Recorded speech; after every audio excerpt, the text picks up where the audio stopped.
અમેરિકામાં બેરિલ વાવાઝોડાએ મચાવ્યું તોફાન, 8 લોકોના મોત, લાખો ઘરોમાં વીજળી ડૂલ થઈ।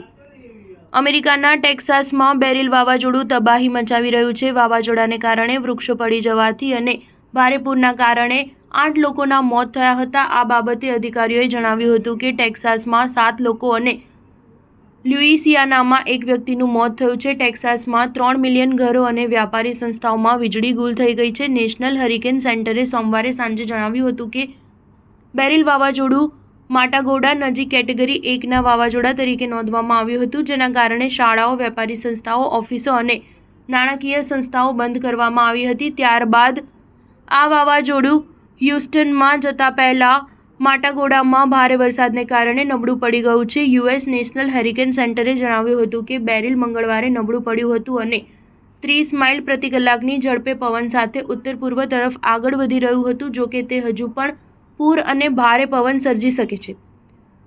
હ્યુસ્ટનમાં 3 મિલિયનથી વધુ લોકો જોરદાર પવન અને પૂરથી ખરાબ રીતે પ્રભાવિત થયા છે। ગયા અઠવાડિયે બેરિલ વાવાઝોડું જમૈકા, ગ્રેનાડા અને સેન્ટ વિસેન્ટ અને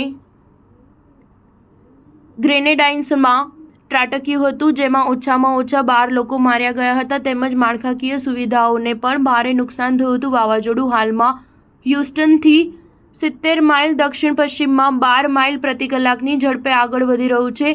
તે લોઅર મિસિસિપી વેલી અને પછી ઓહિયો વેલી તરફ આગળ વધતા પહેલા આજે પૂર્વ ટેક્સાસને અસર કરશે। સ્ટાર ન્યૂઝ 7 હંમેશા સચ્ચાઈની સાથે।